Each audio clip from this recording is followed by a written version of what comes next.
button and we'll get wonderful. Welcome guys, number 79 of all of the connect and shares that we've been doing for the industry on behalf of Outdoors New South Wales and ACT. I'm Laurie Mode, in case you forgot, because we've been away for a little while, accompanied by the beautiful Leslie Bowen and all of the industry with us today. So thank you for joining us for our first of this year, and certainly jumping in to the year full steam ahead. No doubt you all are. But before we get into everything, I wanted to certainly pay my respects to our Aboriginal ancestors, the people that have cared for, looked after and interpreted the lands in which we work for thousands and thousands of years prior to us. So may I pay my respects to anyone that's Aboriginal with us today, and all of the elders that are helping us understand more about the land. So, goodness, I just thought I'd start off by reiterating what we do as Outdoors New South Wales and ACT for the industry and the broader sector, and also talk about a survey that I put out first day back, which was to give me a bit of give Leslie and I a bit of a pulse on what was actually happening around the grounds, and to make sure we were on track with what we needed to hit the ground running with. So first and foremost, I just wanted to reiterate that there's really four key pillars that we look at as an organisation that supports the sector as the peak body for New South Wales and the ACT. And that incorporates advocacy, of course, which we did a lot of last year, and no doubt we'll continue to do so, promotion, education and connection. And when you look at those in a little bit more detail, you can see that the advocacy is around trying to create better, effective environments for the industry to thrive.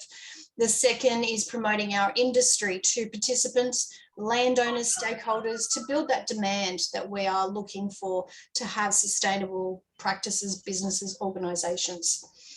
Educating the industry and stakeholders to really build the capacity of our knowledge and expertise, so that we not only keep people safe, we keep them engaged, we have great experiences on offer, and people are healthier at the end of the day because they've participated in our activities.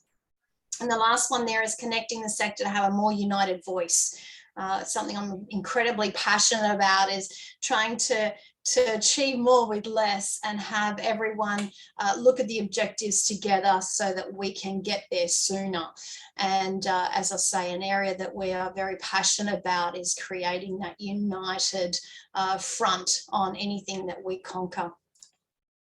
So I put out the survey on Monday, and I thought I'd share the interim results with you because I think it's great for you to understand where you may sit in the responses you gave to the majority of the industry, and also to help inform myself on some of the intricacies that may be indicated why you put down certain options and answers. But first and foremost, I really wanted to get a bit of a spectrum on where people saw the opportunities in the industry this year.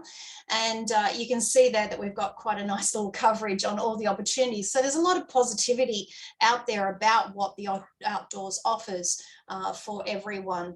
And certainly when it came to other, the answers were very much around all and sundry are certainly the opportunities. And I think understanding what the outdoors offered over COVID was evident.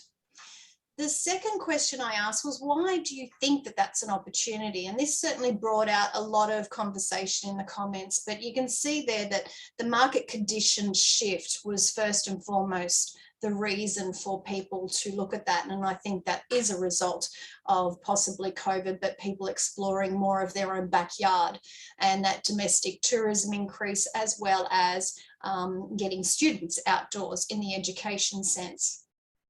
We're seeing some level of inquiries I saw in the comments that was very promising. People said that they were inundated as soon as they returned from Christmas with the level of inquiries, which was great to hear. And certainly a few people are dabbling in new activities and new ventures, and that in itself is a great indication of positivity for the year ahead. Now, not to get bogged down in the negativity, but certainly I did ask, what were your concerns? And obviously I need to know this from where we hit the ground. And Gee, that word in the middle really does stick out, doesn't it? So COVID hasn't gone, it hasn't gone away. And there is a lot of concerns around Omicron and where it sits right now, the level of cases that is increasing and what that means for everyone. You can see there that staffing has come up quite loud and clear, cancellations and how they're managed, government pressures, uncertainty of government policy and position. So great, hopefully we'll be able to get some answers for you on a lot of that sort of thing and help support you in making informed choices for your organisation. I did ask, is insurance an issue? And I know late last year we had a flurry of people that were really struggling in the insurance end, and we did help a lot of people with that process. I was pleased to see there is more on the no side than the yes side, but there is still an issue there on the insurance, and we will be helping the industry look at this and conquer this in 2022 quite immediately as well. So yeah, interesting to see that shift, but still it's on the Richter scale. The other question I asked, which was preempting some of the comment around cancellations, already hearing that there was a level of cancellations in the industry that was quite high. And I asked the question, do you have a good cancellation policy in your opinion? There was a good deal of positivity around that, but still there is a level of uncertainty around cancellations and where they sit. We might go into a little bit more of detail in that a little bit later in the session, but that certainly shows you the response from the industry at the moment. But what else? And this is really where we started to get into the down and dirty on some of the other challenges that people are facing beyond COVID, beyond cancellations and Omicron. And there was a lot of different areas that people touched on, really helpful for us to streamline where it sits in our advocacy and our work for the industry. You can see there that national parks is certainly high on the agenda, access, permissions, policies, the well-being of staff and making sure that that is front of mind from a safe work perspective. So out of that, we've deduced quite a few different things. So I thought I'd just quickly go through those 4 pillars that I mentioned before and what we're going to be concentrating on. And I invite anyone to put their hand up and say, oh, you forgot one, or no, that's not an issue for me, or tell me anything that you feel is necessary to add to this list. So from the advocacy sense, certainly government landowners and policymakers is who we're talking to. That's our audience. National parks access, certainly, but maintenance. I'm hearing from you that the maintenance is way behind schedule, that you still haven't got access to some of the areas that you would not ordinarily have access to. And it's a repercussion of the bushfires, which is somewhat 2 years ago now. So I need to know a little bit more depth on that so I can work with our colleagues at National Parks on the planned maintenance to help you in understanding when those will open and be ready for your access. Local government access as well. There's a couple of areas that we're still unclear on that we'll be helping navigate that for our activity providers. Conditions and closures, that's such as caving, such as other areas that are just saying it's just too hard, we're closing. How can we help support people's access there? Financial support is ongoing. We are always trying to advocate for our sector on the losses that we incurred late last year with term foreclosure, but beyond that, just how the sector is supported across the board. Department of Education and their commitment to the outdoors, that is an ongoing conversation now. I'm pleased to say that we are having some excellent conversations with the Department of Education in New South Wales and in the ACT on connecting the outdoors with their curriculum. Training institutions and increasing the amount of people that can go through their courses, be qualified and ready for the workforce for us. And just in general, clarity of communications. How many times have we changed the requirements on close contact, for example? How many times have we had different terminology placed in our midst that we have to deal with? And hopefully we'll help you with clarifying a lot of those communications. In the promotion side, certainly we're talking to stakeholders and participants of your activities and your programs. And we want to talk about the benefits of the outdoors. We want ways to connect them so that we can have more people engage in our activities. And partnerships, certainly that helps in covering more with less, as we were saying before. So getting more partners involved in promoting our sector for us and connecting the opportunities with tourism, which we are seeing time and time again. I think it was named as one of the top 10 industries that will thrive in 2022 is domestic tourism. So we need to look at how we better connect with our tourism colleagues and make sure that we are seen in the light that providing experiences in the outdoors for visitors. In the education side, there's a lot of work that's being done here, and primarily around informing and helping you guys cope with things that you don't have time to research yourself. So by the collective nature of what we do as an association, we will formulate some content, deliver it to the industry so that you don't have to do the hard yards yourself. We're starting off with a mentoring program, which will start in March in Small Business Month. And we will then also instigate our business continuity program, which hopefully will kick off late February. And then we've got our masterclass, which is scheduled for May this year. We then sort of round off the year with hopefully the third version of the National Outdoor Education Conference. It's been a long time coming for everyone, but we are looking forward to jumping into the Blue Mountains for that one in Leura in September. We will continue with our Connect and Shares. We see them as an important component to continually updating you on relevant information that is live and really important for your knowledge every week, every month. And then the Industry Must Know sessions. This is stuff around trying to ensure that you get the best content that is live and available for you. So if something comes up that we know you need to know, we will get it to you via a Zoom session, a newsletter, whatever the case may be.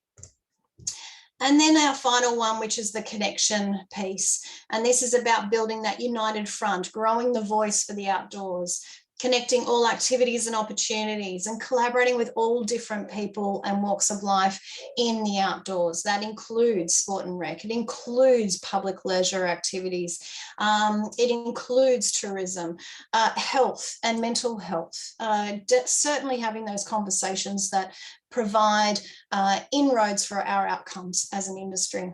And of course, volunteering, which is a huge part of our recreation sector.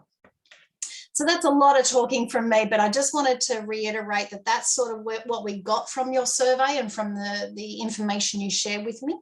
As I say, if I've missed anything, please let me know. If there's something that I haven't touched on for you, I need to know about it. But here's a quick update on where we're up to with COVID. I wanted to reiterate the positive worker policy from the Department of Health and what they're requiring from positive workers. So if you have a worker that has a positive test, they must self-isolate immediately for that 7-day period. It is not probably known enough that they should not return to work until 24 hours after their symptoms stop. And those symptoms include sore throat, runny nose, cough, and shortness of breath. Up to 3 days returning, the health department is recommending that they continue to wear masks and keep from close contacts as much as possible. Be aware that COVID fatigue is very real. And we had a conversation just before we started about how it's taking 2 weeks potentially after COVID from getting your capacity fully back in some cases. It's not everyone, but certainly as an employer, as an organisation, you need to be aware of monitoring those staff that have returned from being away with COVID and make sure that their capability is there, not only for their own health and safety, but for the health and safety of the participants on your programs. A negative PCR or a RAT test is not required for them to return from leave. And if sick leave is not available, the pandemic leave should be able to cover their payments. That is still available by the federal government. There are restrictions around that, including liquidity, assets, etc. But if there is not enough sick leave for them, they have that option to apply through MyGov to receive that payment. And just a reminder, like every workplace, Safe Work has an act that we must follow, and that includes that we must notify Safe Work if we believe they have contracted COVID at their workplace and require hospitalisation. It must be reported to Safe Work, whether that's New South Wales or ACT, depending on where you're located. Schools and outdoor ed. As I say, we're having some great conversations with Department of Education New South Wales, as we are with Department of Education in ACT. ACT right now, unfortunately, camps are on hold in the unknown certainty of Omicron and the increase of cases in the ACT. We're working with them closely to see when that's going to be reviewed and monitored, because there's been no change in New South Wales. We are still free to deliver our camps, our programs from term 1, 2022. There has been no change from New South Wales Department of Education at this time.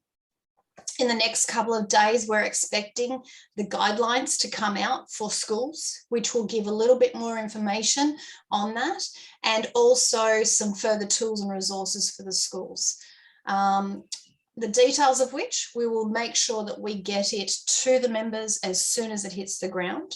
But unfortunately, it's not available just now, but I can tell you there has been no change to last year's stance on the availability of term 1.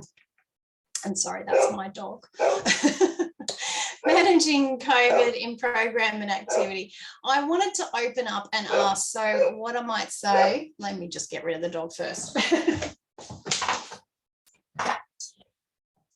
What I wanted to do is open up and just ask everyone for their options of what they are currently doing in relation to preventing COVID and managing COVID. But before I do that, is there any questions on anything that I have said already? Anything that I have missed in any of the content relating to what we're looking at this year?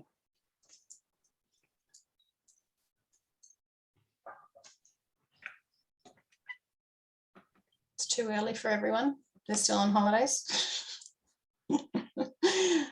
Okay, good. Well, that means it's either really clear or you've missed the point on everything and you'll ask me later.